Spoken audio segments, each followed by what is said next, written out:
Hello and welcome to this masterclass on the Talk Tuesday. This is The Weight of Trauma. I'm Mia Sines, and we're going to have Lori Montry, who's also the co-founder with me of The Greatest You, and she's also Freedom from Emotional Eating. We're going to have Lori send us off today on this beautiful talk. So thank you, Lori. Yeah, thank you, Mia. In our our schedule of things, where there are a lot of different types of people that we're always supporting. And right now we're gearing up towards our class that begins next Monday in just 6 days. And the class that we're offering right now is the Freedom from Emotional Eating. And so a lot of our topics for our Talk Tuesdays have been related to the struggle, the challenge of emotional eating. But you've probably heard me say, this challenge, whether it can take the challenge is the same, whether it takes the form of food, alcohol, gambling, shopping, running away from ourselves, anxiety, anger, fighting with people. I mean, we could go on all day, right, with the various ways that our behaviors, our unwanted behaviors, are a direct result of our nervous systems and traumas that we may have experienced. And so this topic, while we're talking about it, the weight of trauma, right, in the context of emotional eating, it has applicability to probably pretty much every person on the planet. And so even if you're not somebody who struggles with that, I'm glad you're here. And I'm glad for those of you on the replay, which most of our people have been joining on the replay, which is wonderful. Hello to you guys. We want you to know how much we appreciate you tuning in and giving us your feedback and your comments. So that's been wonderful. Yeah, so today, we're really going to talk about the weight of trauma in a lot of different areas of life, but most particularly, we're going to apply it and look at how it directly affects your relationship with food. So those of you, I'm sure most of you know me, but I just want to kind of highlight here that, I'm somebody who I'm considered, I'm a trauma-informed eating psychology coach as one branch of my coaching practice. And I'm somebody that a lot of people come to when they have questions about emotional eating, or when they need, a work. They want me to contribute to a work, or they want me to speak at their event, or whatever it is. So, I'm pretty much someone with authority in the realm of emotional eating. I have certifications in behavior change, somatic experiencing, part work, the biology of trauma, right? And I'm a speaker and author, and have led thousands of people to freedom, food and body freedom. And so I don't say that to be like, oh, look at me. I say that and I think to myself, oh my God, this is incredible. Because 15 years ago, I would have never in my wildest dreams imagined that I could be described that way. At that time, I was still struggling every day with my relationship with food and body. I remember at that time, my health was getting worse and worse. I had extra weight. I had an imbalanced microbiome and digestive issues. My mood was struggling. I was struggling under the weight of my food and body challenges every single day, right? I could harness my willpower for a few days, but then life would knock me off and I'd be right back to my old patterns and to feeling awful and completely ashamed and guilt-ridden. And it was really, really rough. And I remember one day in particular, I was sitting alone at the table and I was just overwhelmed by the weight of life, by everything to do with work and my children and my health, and this battle, this daily battle that I had with food and my body. And I remember getting up, going to the refrigerator, pulling out half of a leftover cake. And I remember thinking to myself, it's okay to have a couple of bites. But I knew full well that I had no intention of taking a couple of bites. It was just a little trick that I played with myself so that I'd take that cake out and get started with it. And before I really knew what was happening, I was sitting, I was eating the cake. There was no plate. There was no attempt to understand why I was about to plow through thousands of calories and tons of sugar. I just checked out, right? I didn't want to know what was going on inside of me, because whatever it was, I knew it was too much. It was too much for me. I wanted relief from the overwhelm and the pain that I was feeling in this moment.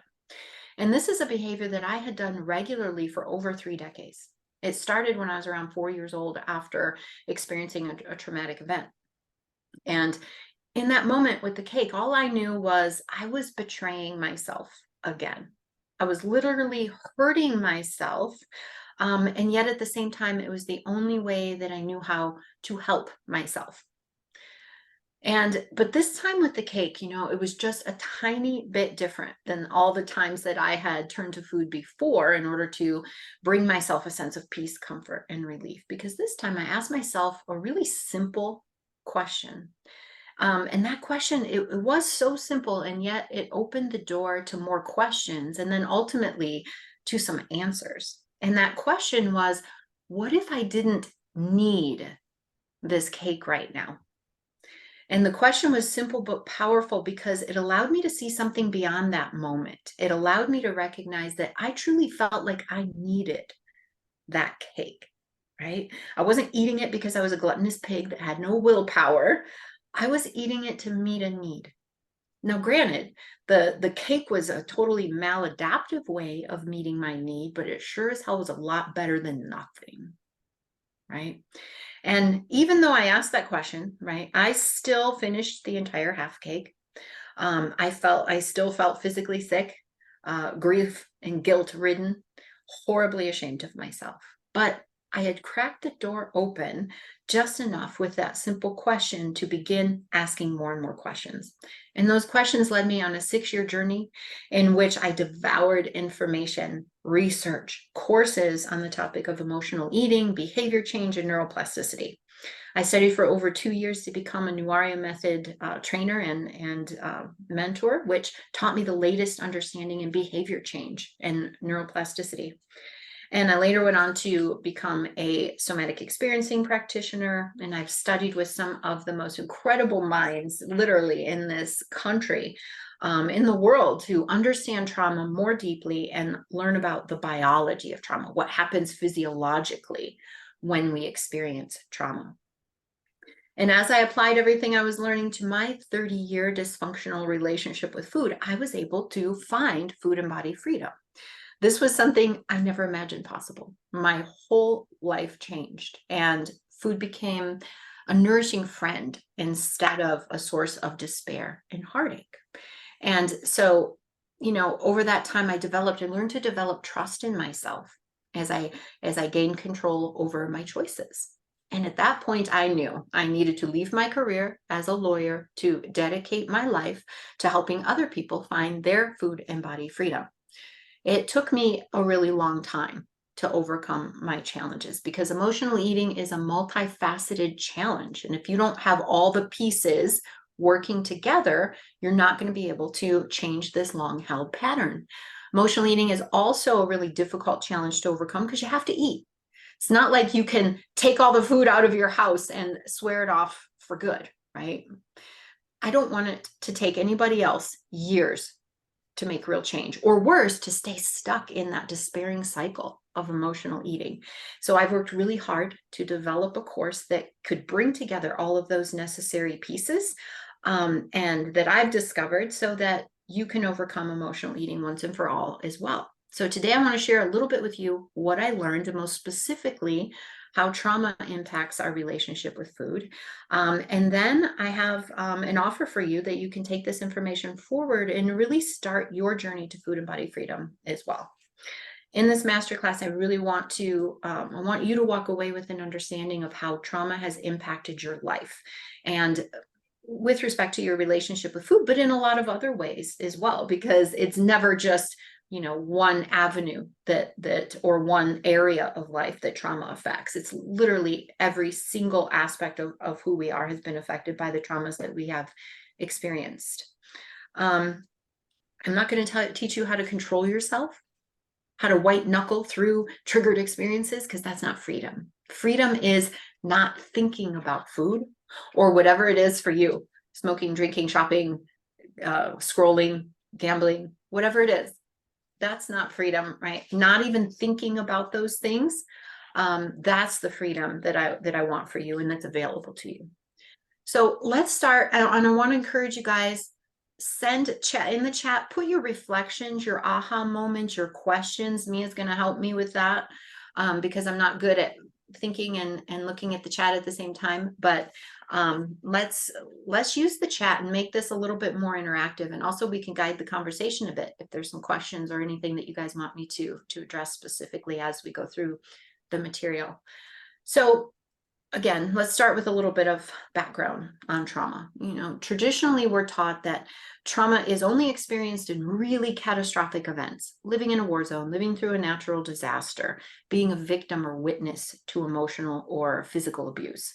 And while trauma can and often does result from big, horrific experiences like that, it's certainly not limited to these kinds of events. Most of us have been traumatized, not only victims and soldiers. So I really want to start out today by just asking you to give up any preconceived notion about what you think trauma is or should be, right? The definition is probably much broader than you may currently be thinking. The simplest definition, you've probably heard me give this before, is that trauma is anything that overwhelms the nervous system of the individual in that moment, right? So obviously, it can look vastly different for different people. What's traumatic to me may not be traumatic to another person, depending on a lot of different factors. Also, trauma is not necessarily one event, right? Things, events, and experiences can build and accumulate in our systems over time. It's the way we process and metabolize our life events that determines whether they linger in our system as unprocessed material, or whether we, process them in the moment and then and avoid any long-lasting changes as a result. And that's why two people can experience the exact same thing, and one be deeply affected and the other not affected at all. It's also why we can never from the outside decide what's traumatic for somebody else, for another individual. So I'm briefly going to describe 3 types of trauma today. Most trauma will fall into one of these 3 categories. And the reason why I want to give, and this is just a high level overview, I'm not getting deep into the detail, but the reason why I want to describe these to you is because I want you to see that the likelihood that you've experienced trauma is almost certain. I have so many people who say, oh no, there's no trauma in my life. I haven't had anything, I shouldn't be this way. What's my excuse? Or they say, oh, I had it so easy compared to this person I know, or these things that happen in the world. What's my problem? What's my excuse? Right? But if we're going to heal from the past and be able to change the future, it's really essential that we recognize how your past has created your current operating system. And because trauma really does create an ongoing impact or dysregulation of your nervous system. And healing that system is really crucial for you to be able to end emotional eating and then claim the life that you desire. So while I describe these 3 types of trauma, I invite you with an open mind to really ask yourself, which ones of these apply to me, right? So while there are other types of trauma, the 3 that I'm going to describe here, the first one is shock trauma. Shock trauma is what we might kind of traditionally think of as trauma. This is things like accidents, bad falls. It can be a natural disaster kind of thing. It could be an incident of physical, emotional, or even verbal abuse. Okay. Accumulated stress is the next type of trauma. And here, this one's a little bit tricky because most people think of, the push and grind of our industrialized world as something entirely normal. But in fact, we go through our day-to-day lives accumulating stress, building from the day before, and then adding on due to, all kinds of things, our work environment, not enough downtime, financial worries, pandemic concerns, children and parents to take care of, health issues, a general lack of security in the world, the unrest that we see both at home and in other places. All of these things really do have an impact on us.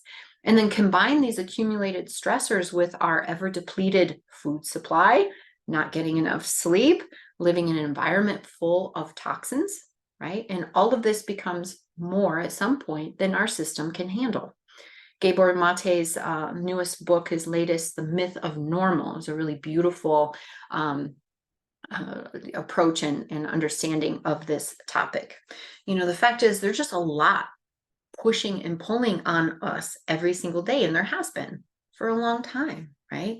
This is especially true if you've experienced some early or developmental traumas, which we'll talk about next. I also want to mention here that for those of you who do struggle with food and body or some other health, these challenges are another form of trauma. In fact, something called post-traumatic dieting disorder is now being recognized and studied as a condition that millions are suffering with. Being in that constant state of worry, struggle, and despair about your body, about your food choices, if you were good, if you were bad, or restricting food at times, all of that can easily overwhelm the system and leave essentially a lasting impression. Now, the third type of trauma that I want to touch on very briefly is actually the most common type in the industrialized world, and that is early and developmental trauma. So this is a huge category. So for the sake of simplicity, we can just describe this as, the big and scary things that happen to us at a young age, including the time we were in utero. And it also includes not getting our needs met, whether that be physical or emotional, enough of the time. Not all the time, but enough of the time. So take, for example, a mother who is really stressed or really struggles during pregnancy for some reason. Maybe she's just really nauseous. Maybe, something happens where she doesn't know exactly how she's going to do as a mother, or any other types of stressors that she may experience. The child in her womb is going to experience those stress chemicals, those fears, those worries, right? Those are passed on to the baby. This category of trauma also includes birth trauma, or being born premature, having to be isolated in an incubator, hooked up to machines, or anything else where the baby might go long periods of time without being cared for, without being held and touched. And it also, of course, includes types of abuse, forms of neglect, proper nutrition, unfavorable shelter, all of those kinds of things, any kind of lack of safety, right? All of these things are big players here in this category. So let me just take a quick second and check in with you guys. Hearing about these forms of trauma, hearing about, developmentally things that might have occurred for you, it can be a little bit activating, right? And cause us to feel a little nervous, even thinking about, oh gosh, what does that mean if I've experienced these traumas? So just take a second, maybe feel your feet flat on the floor, look around and just orient yourself and come back to the room. If you ever feel the need to kind of get up, move around a little bit during this, of course, that is really totally fine, and you'd be invited to do that. So early and developmental trauma, it also includes not having attachment and healthy attunement from a reliable parent or caregiver, adult caregiver. So the term attachment describes how an infant and caregiver, usually the mom, but not always, are connecting. Okay, there are a lot of different forms of attachment depending on the health of the parent, their capacity, etc. And without going into too much detail, I'll just say secure attachment is considered the best attachment style for the optimal development of the nervous system. Secure attachment occurs when the caregiver is there on demand for the baby, right? When the baby needs soothing, connection, is hungry, is hot or cold, and so on.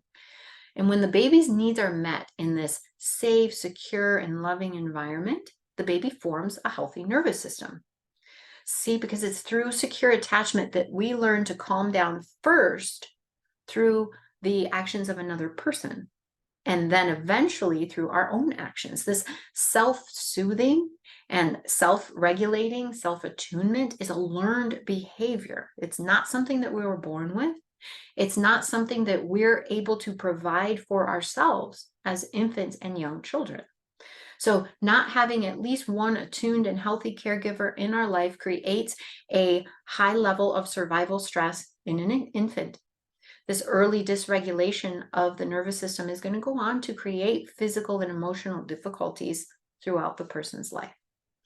So let me just share a couple of really brief examples of how attachment trauma can show up. And before I do that, I just want to make sure that I point out, this is not to say that your parents were bad parents. Not at all. I'm sure they were doing the best with their knowledge, their understanding, their capacity, the things that they were, dealing with and going through. Being a perfect parent is really not possible, as is true for being a perfect anything.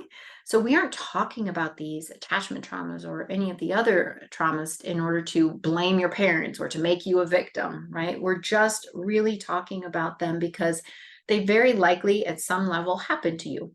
And recognizing that will help you do what you need to in order to heal. It's about healing and moving forward, not about blame. So, and we can safely do that. We can just recognize that there are some things that sometimes when your needs weren't met, and that's okay. And again, I'm not talking about 100% of the time. That's not necessary. Enough of the time for your individual system is what we're looking at. So just recall then that a healthy, secure attachment develops when a child's needs are met in a consistently timely manner. Okay. So for decades, mothers were told by the pediatricians, just don't coddle the baby, don't hold the baby too much. They'll be spoiled. They won't become independent.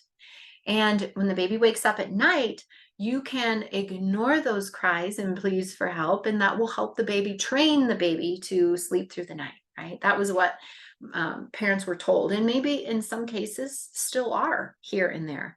But what our more recent research shows is that those missed opportunities to meet the needs of the child often cause an overwhelm of their tiny systems. Having not developed yet the concept of object permanence, which is when you know something still exists even when I can't see it, they didn't know that someone would be there in the morning. They only knew that that they were there alone and with no way of meeting their own needs, right? And so these types of practices can often be overwhelming or traumatic to the nervous systems of tiny beings. And of course, there are a lot of other factors at play, right? What the child's attachment was at other times and that individual nervous system. So again, these traumas are the most common, right? And almost everyone has experienced one or more of these in your lifetime. So chances are you individually have experienced a trauma described here. It's just an extremely high probability, right? So we just want to kind of be open to that for the purposes of seeing what effect it had, right? Not for any other purpose. So I really also want to encourage you, don't see this as bad news, right? It's actually really good news because it means there's something you can do to heal and work with your nervous system and brain connections, right? We can go back and develop these things that didn't develop because we weren't in optimal environments. We can go back and develop that now. And so it's great to see that and know that so much is possible when you start working with this and working with your nervous system to harness that power. I have a quote here that I love to use because it does feel very empowering. It's from Peter Levine, and Peter Levine is one of the foremost authorities in the understanding and the treatment of trauma. He says, trauma is a fact of life. It does not, however, have to be a life sentence. Not only can trauma be healed, but with appropriate guidance and support, it can be transformative. Trauma being transformative. Trauma has the potential to be one of the most significant forces for psychological, social, and spiritual awakening and evolution. How we handle trauma as individuals, communities, and societies greatly influences the quality of our lives. And I think you all know that because when you saw the title for today, you knew that there was something here with respect to trauma and your ability to heal from it that brought you to this space. So just to kind of recap what we've talked about so far, we said trauma is not a single event. It can be, but it does not have to be. It is an overwhelm of the system of the individual. There are certainly horrific events that would be considered traumatic to most people, but there are also many seemingly smaller or less obvious events that can push a person past their point of overwhelm. So now we want to turn to what effect does that have? Okay, we've identified probably, most likely we've all experienced some level of trauma in our lives. So what effect does that have? And I'm going to speak about it again in a little bit broad terms, but also very specifically with respect to your relationship with food. But I think you'll very easily see how it applies to other areas of your life as well. Now, when a person's system is overwhelmed, right, and that's what trauma is, there are very real mental, emotional, physical changes that occur. Trauma leaves an imprint on the person such that they will never be the same. Now, that doesn't mean they'll be broken or that they will be damaged, but it means that they're never going to be the same as they would have been before without the trauma having occurred. When trauma occurs in childhood, especially as with the attachment traumas that we discussed, it also affects the very development of the brain, right? Those brains develop a little bit differently. So what we're really talking about here are the changes that occurred and are carried on in the nervous system as a result of the overwhelming events that we've experienced. And I'll also say, trauma affects everyone differently. There is no blueprint for exactly what it's going to look like in every single individual. Some individuals clearly display symptoms of post-traumatic stress disorder, but many more individuals will have symptoms that maybe don't meet the criteria for PTSD, but nonetheless greatly impact the quality of our lives.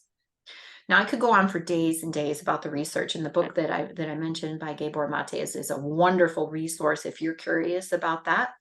But since we only have a little bit of time together, I'll just generally say, trauma affects our health in a myriad of ways: our motivation, our ability to be connected and authentic with ourselves and with others.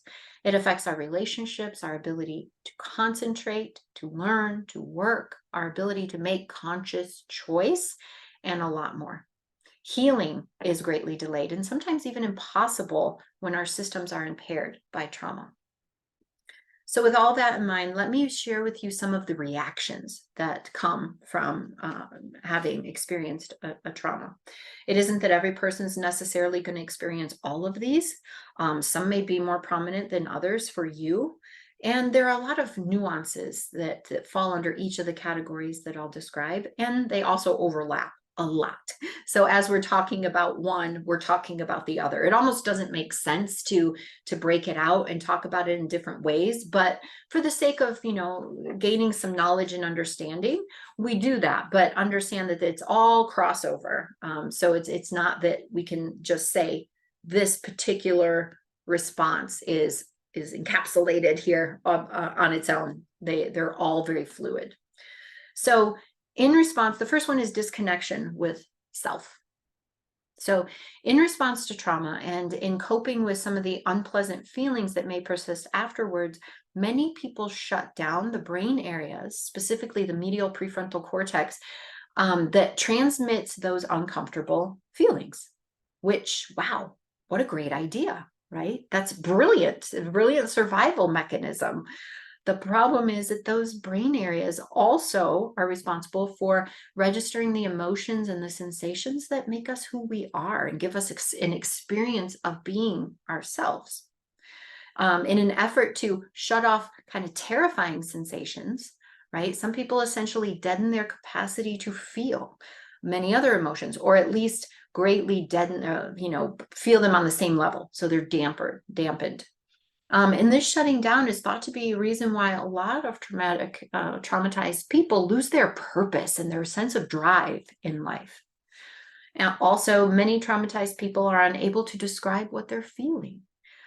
They can't, because they can't tolerate and be with the physical sensations that are associated with those feelings, or they can't figure out what they mean. What does this physical sensation mean? What is it pointing me towards? For example, they may look angry, but say they're totally fine, right? Because they aren't able to discern what's going on inside their bodies, they tend to be out of touch with their needs and may not meet their needs, take care of themselves in certain ways. They may fail to set boundaries with other people or for themselves, and simply not know how to protect themselves. I have another quote from one of the leaders in the world of trauma, Bessel van der Kolk, in his book, The Body Keeps the Score. And he says, Traumatized people chronically feel unsafe inside their bodies. And that is something, wow, when I read that, just having that sense, yeah, that's exactly what I have felt like in life in the past, that feeling of being unsafe inside my own body. The past is alive in the form of gnawing interior discomfort. Their bodies are constantly bombarded by visceral warning signs, and in an attempt to control these processes, they often become expert at ignoring their gut feelings and in numbing awareness of what is played out inside. They learn to hide from themselves. Does anyone relate to this quote? Does this feel like something that's resonant for you? Learning to hide from ourselves. It used to be, I'm sorry, Yeah. I'm gonna pop up as one people saying it used to be very much my life until I decided to take the steps to learn not to, because hiding from yourself is very frightening. Yeah, it really is. We can never really develop that sense of being firmly rooted, that sense of having safety in the world, regardless of what our circumstances are, if we're not in tune with, in touch with what's going on for us inside us. Yeah, so being disconnected from self, from our feelings, from our bodily sensations and our needs means that we may struggle to know, like when we're physically hungry or when we're physically full, which can lead to, eating when the physical need for food is not present. Likewise, the state of disconnection may trigger emotional eating in an effort to provide for needs that aren't really known, right? That feeling of, I don't know what I need, but this food kind of helps. Sure, a lot of us can relate to that. Just let me know, you guys, at any point in the chat, everything making sense? Is this anything you need me to touch back on, or how are you doing with this information? I really want to stay connected with you guys and make sure that everything's making sense, and I'm covering things that you're curious about. And I'm monitoring it for you. Yeah. It really hits home, Anne says. Yeah, yeah, it makes sense. It makes a lot of sense, I think, when we really look at it from this perspective. The second effect of trauma that we can talk about is it's very difficult to tolerate your emotions. We said there's some of us, to some degree or another, just shut it all down, right? And we can also have the sense that our emotions are very difficult for us to be with and to tolerate. And this is especially true with those emotions such as anger, anxiety, sadness, shame. Those are really difficult for us as humans. And naturally, it's so overwhelming to live in a state where you aren't able to allow in and process our emotions, because emotions are going to come whether we want them to or not. So when we're triggered, you may notice a dysregulation of your emotions and your nervous system, your body. It may feel as though you're unstable, overwhelmed, under threat, right? Our emotions can feel threatening to us. The accompanying physical sensations heighten that feeling of distress, and then it sends you looking for the quickest and the easiest thing to help you feel better. Very often, that thing is food, especially foods high in fat, sugar, and salt. So not being able to tolerate our emotions, as we're talking about, it really sets people up for addictions to protect themselves, right? That's what addictions are. Addictions are protection from emotions, stuffing them down, numbing themselves. And that's one of the main reasons why alcohol, nicotine, food, shopping, drugs, sex, internet, gambling, work, all of these kinds of things are much, much more likely to be used by people who have experienced trauma. We know that from the research. We know, especially Gabor Mate's beautiful research in the realm of hungry ghosts is a real exploration of the root of addiction. Thirdly, the nervous systems of people who have experienced trauma spend a lot of time in survival mode, right? We experience the trauma and the system very wisely says, hey, we need to be on high alert all the time. We need to be hyper vigilant because that thing, whatever it was, could happen again. So I'm going to keep you really hyperactive, looking for the next dangerous thing. So because of that, we're not in our beautiful healing restorative state of parasympathetic.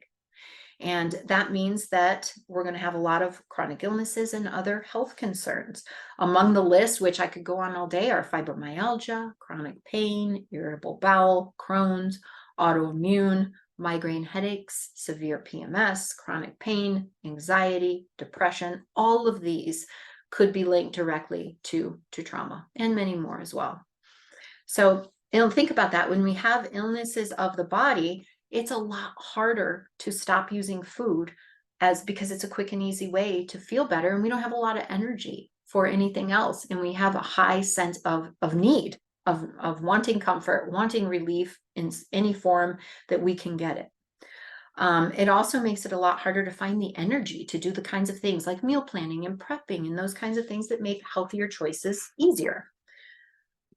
The fourth thing, and there are 6 that we're going to go over, the fourth response to trauma that we see often is that people living with unresolved trauma have a nervous system stuck in high alert. We touched on that just a bit in the last point. And, it's brilliant because our brains really develop to help us survive by keeping us hypervigilant and to our surroundings and just ready to react to the threat. Whatever threat's going to come up, okay, I'm ready. I'm prepared for it, right? But what this means is that we feel very endangered all the time. So everything feels triggering, right? A person who has an overloaded nervous system, everything is a big deal. And that's not to say, we're drama queens or kings or anything like that. It's just, it feels like a lot.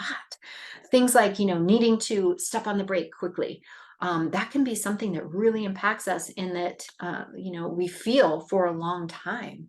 So what this means is that our need for comfort, to calm ourselves and to regulate ourselves is almost always there.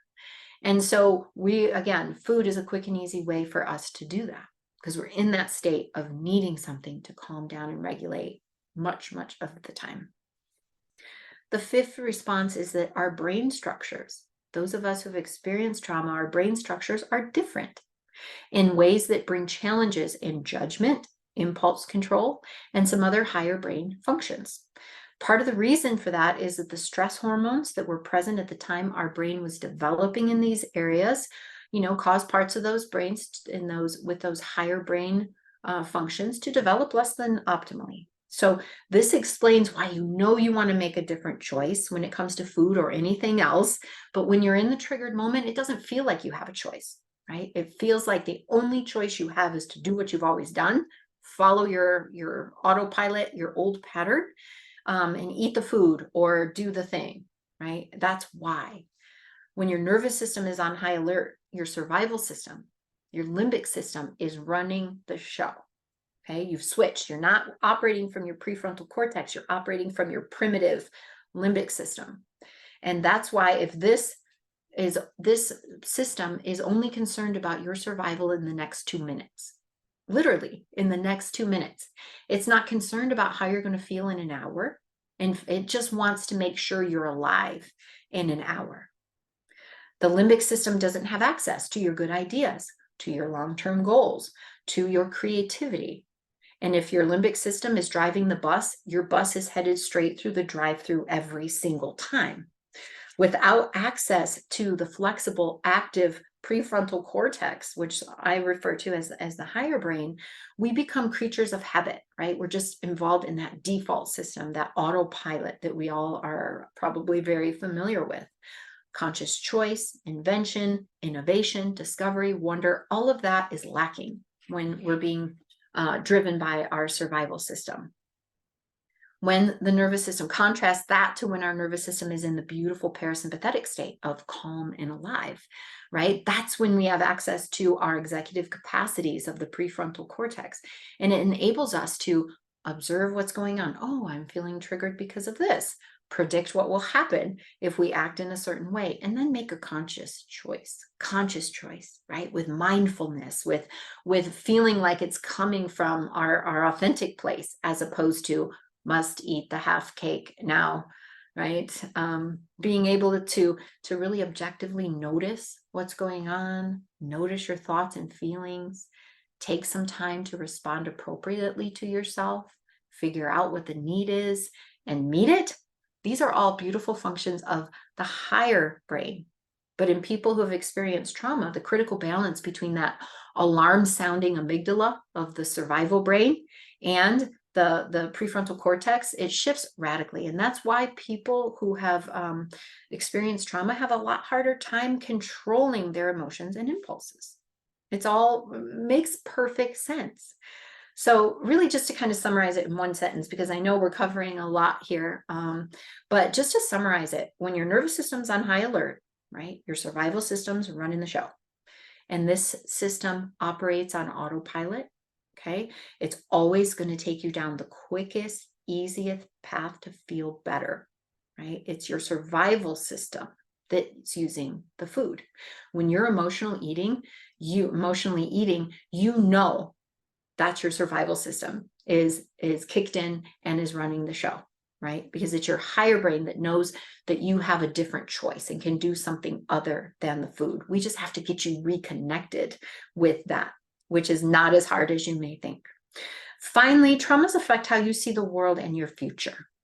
There may be a lot of insecurity, a loss of hope, limited expectations about life, fear that life will end abruptly or early, anticipation that certain normal life events won't occur, that your needs won't be met.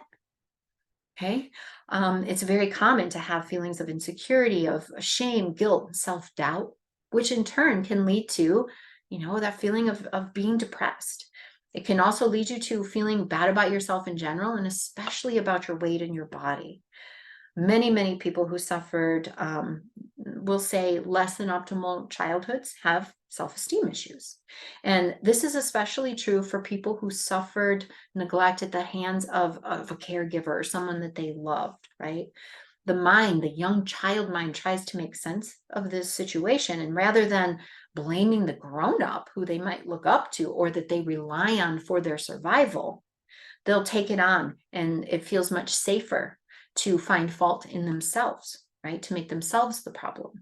They make themselves bad and tell themselves a story about how the abuse was their own fault. And this gives us a sense of power, because if it's our own fault, then we can, by changing ourselves, we can change the situation, right? And this makes a lot of sense to a child mind, but it has obviously lasting implications for us even as adults. These feelings that I'm describing here, they're some of the most difficult to navigate in life, right? It's so hard to feel not enough, to feel damaged in some way, right? And so it's entirely natural that we would want to run away from these feelings, from these thoughts.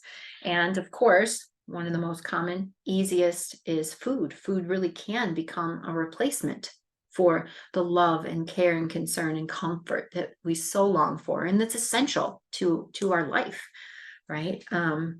So these are some of the responses and adaptations that we brilliantly go through as a result of experiencing trauma.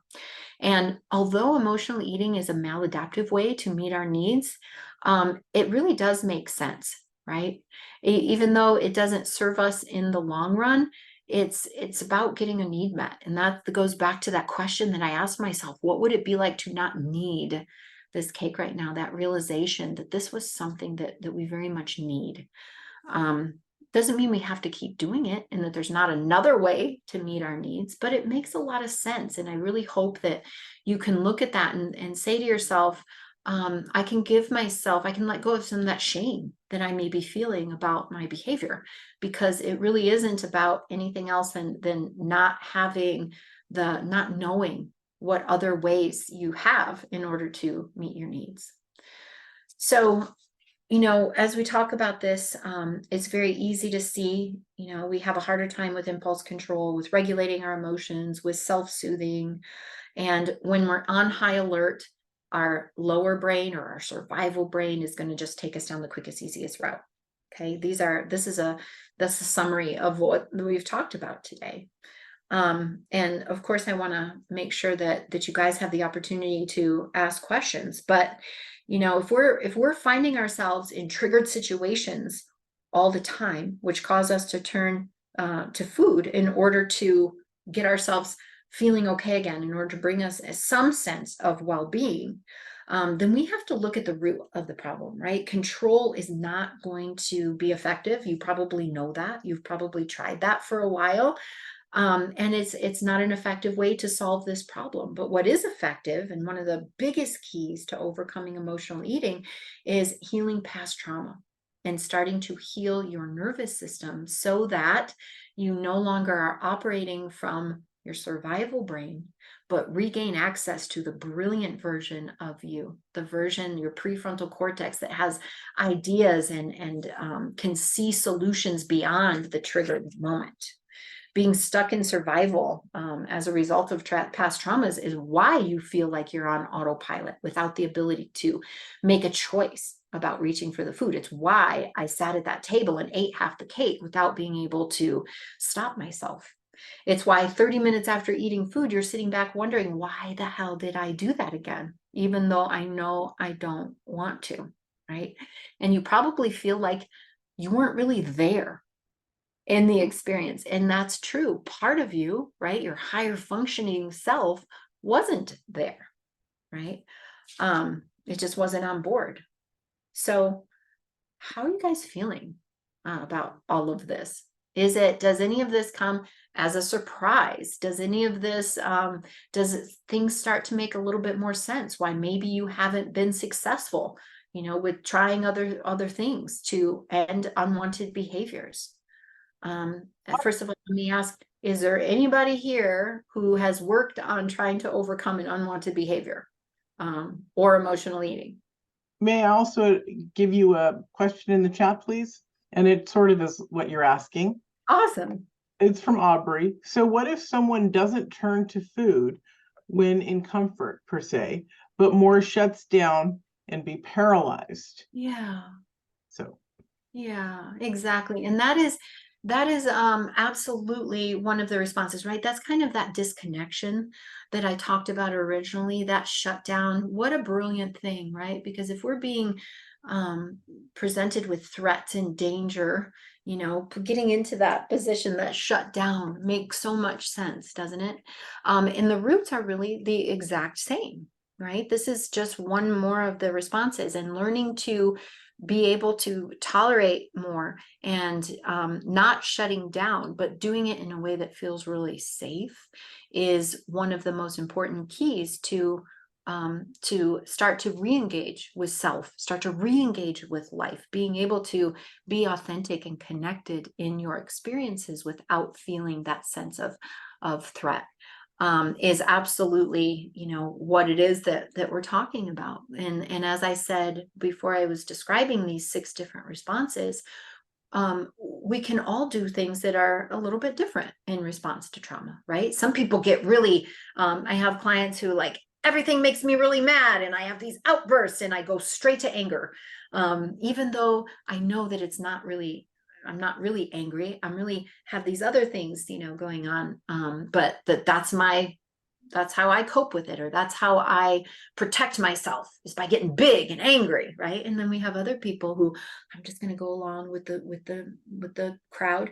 I'm not going to create any kind of resistance or anything else. Or we might have, I'm just going to check out. I'm just out of here, right? Which is what I think you're probably describing, a little bit of maybe dissociation on some level. And all 3 of these things make perfect sense. It's not that one is better than the other. It's just your brilliant system assessed the how likely you were to survive in the event, and decided, hey, this is the best path, that we can be the safest. So what you're describing is right in alignment with one of the most common effects that we experience from trauma.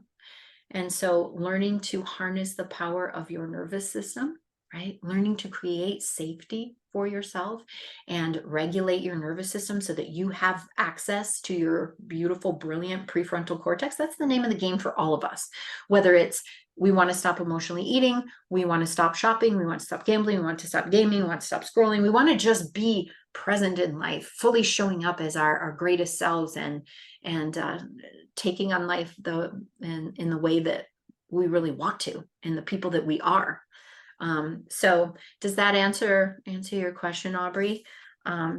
Again, I would say, the name of the game is learning how to harness the power of your nervous system. That is the foundational piece to any type of change work that you want to do. It's accessing this higher brain, right? Learning to shift out of overwhelm and disassociation and heightened sense of fear and threat, and into your brilliance. If any of you had access and watched the video series that we just put out, the 3 keys to overcoming emotional eating, you'll know that this is key number, the most important key, the foundational key that we work on, and that is working with your system to shift out of survival and into the higher functioning, right? Because when you can do that, you can learn the next 2 keys, which are learning to ride the waves of your emotions, really being able to feel them and process them, instead of running away from them to food or to shutting down or to any of the other things that we've talked about. And then it's about working with your habituated pathways, right? To develop and navigate triggered moments without needing food, without being on autopilot. How do I make a conscious choice and show up in those moments when I'm feeling triggered? These are the 3 keys to overcoming any unwanted behavior. When you have the tools to regulate your nervous system, you don't even think about food or shutting down or any of these other behaviors. It wouldn't occur to you because it's a maladaptive way. It doesn't actually meet the need. Learning to regulate your nervous system shows you what the need is, so that you can, and it shows you how you can actually meet them. So I want to really invite any of you who are looking to overcome past traumas, learning how to regulate your nervous system. This is something that is the cornerstone of the Freedom from Emotional Eating program. It starts next Monday, as I mentioned. It is a full online curriculum of 16 modules in which we learn about the nervous system, about the effects of trauma more fully, and about how you can apply in your life, starting right away, the tools and the strategies, the practices, building your own practices that will take you from where you are to where you want to go, into food and body freedom. And this is a program that we only open up to a certain limited number of people, because it's really important that you have individualized support and care and guidance. And we meet twice a week, which is, sometimes people will say, whoa, that's a lot. And then once they get into the first few weeks, they're like, I'm so glad we're meeting twice a week. This has been something that has really helped me to stay on course, because I'm sure we've all had the experience, I know I have, of, signing up for something and really wanting it to work, and then just kind of falling off and not completing it, or not integrating what we're learning in the way that's actually helpful.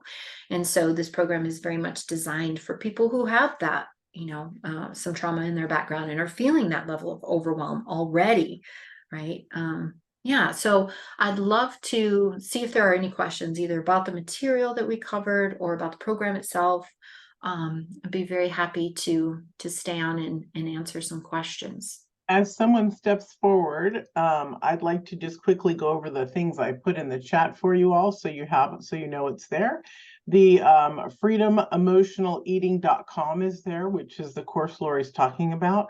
She also spoke about, and I'm going to put these in the email for the replay. She also gave a quote on Peter Levine that you'd be interested in. And Gabor Mate's book, I put the link there to it from Amazon. So we'll just put the name in the email and you guys have that as well. But remember, also freedomemotionaleating.com is the link to the program. Yeah, you can check it out. You can see what it's all about. There's more information there. But what questions do you guys have today? This is a space for you guys. I know I shared a lot with you. Some of it a little bit technical, maybe, if it's the first time you're hearing it. So I wouldn't be surprised if you have some questions or something that you want to be able to take away from our time today.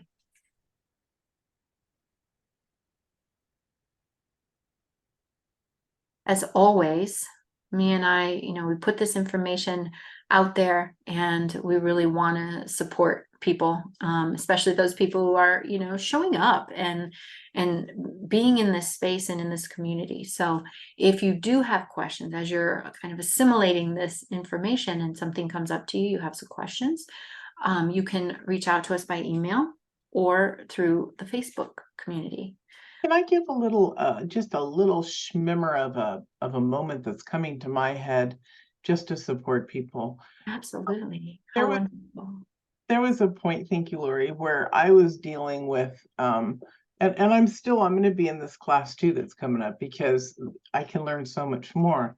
But there was a point when I was working through this stuff, and it also included alcohol. And instead of yelling at myself, right, she teaches other methods.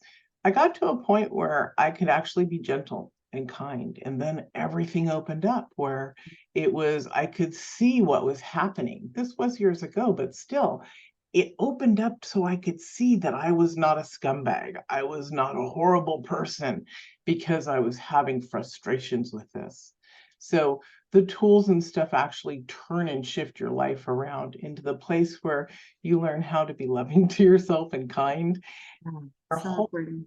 changes, right? Not just the food, which is the base thing, but it teaches our other emotions how to be smoothed out as well. And so that's the biggest gift anyone can give themselves, is the transformation of understanding that you're still a great person, even though you're struggling with this, and then how to get to the other side so that it no longer affects you. Yeah, And then so also, important. I hear through your freedom about the program, about how much weight they've lost just because it became easy and simple, and Mm. how not impressed, but elated they are, right, with their experience. So Yeah, yeah. we have to remember Exciting. to tap into within ourselves when we're hearing this stuff, because part of us says, no, no, that's not me. That's not me. That's not me. Yeah, In reality, when we hear the stories, we're like, that is me. That is me. And it's okay because we're also yeah, exactly. Absolutely. You learn to trust yourself again. wrote So on here, this, Jody wrote on here in the chat, it surprises me nervous system is a big factor. I feel calm how, let's see, I feel calm. How do I tell if the nervous system is dysregulated? yeah, and that's an important question. And, I will say that with respect to our nervous system, some of our nervous systems have been in this state that they're in our whole lives. And so we've become so normalized to it that we don't really know what's going on in our system, and what normal would be like and what it would feel like to be calm. And I would say, there's a lot of signs of a dysregulated nervous system. One is, that you have these behaviors, right? If you are someone who struggles with emotional eating or some other way of distracting, running away, then you have some nervous system dysregulation. Also, things like if you just have a difficult time feeling motivated, if you struggle a bit with, getting yourself out of bed and doing the things, or feel like, oh my gosh, this costs me so much to just go through normal life, right? That can be a real sign. Or maybe if you're feeling amped up a lot and don't really know what to do with all of this energy. Does that make sense, Jody? And maybe the idea that, it's just really become so normalized to you that yeah, it just feels normal. Yeah, I feel this is my version of calm. But if we're not living the life that we truly want to and know is available to us, then there probably is something going on, and you've tried, you've been trying for a long time, and I can't seem to make any progress. That's a good sign that the nervous system could use some healing and some care. We don't understand our own nervous system unless we work with the nervous Yeah, system. yeah. Jody, without you telling us, I don't know, but I do remember, and these things are popping up, which is unusual. I remember working with my system and my body and feeling like it was so great. And then all of a sudden, something would happen and I'd be driving past a McDonald's and I'm like, I just got to have that. I just got to have that. And so I'd get in line, I get all calm and I get happy and I eat it. And I don't want anybody to know I did it. And Yeah. when in reality, that was not a calm system. That was a Mhm. very dysregulated, amped up system. And we all do it, or we've all done it until we don't. So it sneaks around in many different ways. And we're not here to like pull out all your, spiders out of your closet. Those are yours. But we are here to share that sometimes it can be subtle or beguiling or exciting when actually it's our system trying to come online with ourselves, right? We are that magnificent that we keep trying, we keep trying, we keep trying to come online. Yeah. And that's, I'm talking about the calm, regulated system. Yeah, exactly. Yeah. So yeah, and I would say, kind of my experience as well as I was learning about the nervous system, I had no idea that my interior world was so scary to me. I did not know. And it wasn't until I started to open to it and work with it that I did find that out, because I had dampened everything. And that was the way that I created as much safety as I could. But that's a limited life, right? And it kept me stuck in the old behaviors that I didn't want, but I was relying on them to to help me through, to help me cope with life. Thank Yeah. you, Lori. This was just really beautiful. And if there are no more questions, we'll wait one more quick moment and then we'll turn off the recorder. Yeah. And again, reach out, because something may come to you later. And if anybody has interest in, looking at this deeper, we really do want to encourage you guys. We're in the last few days of sign up for the class that starts on Monday. And I would love to be able to support any of you that feel like it'd be a good fit. I'd love to have you there and support you. And then the class is closed again until the next one opens up in 2024, just so you guys know. Yeah, yeah, it's People are like, can I hop in? And no, because we're in a process. yeah, because we really, we do it in a way that allows, people to really be fully supported, and that means we go through together, and it is a limited experience, but there Yes. are some spaces open for you guys. All right. All right. Well, thank you for spending time with us. It's always lovely to see you. We want to tailor our messages and our teachings to what you're needing. So let us know what that is. And we'd love to be here and support you in that. And remember to join the Facebook groups, The Greatest You Academy and Freedom from Emotional Eating. This is where you can write your stuff and get more support. These are our groups, and we really want to see you there and be able to support you as well. All right. Thank you so much.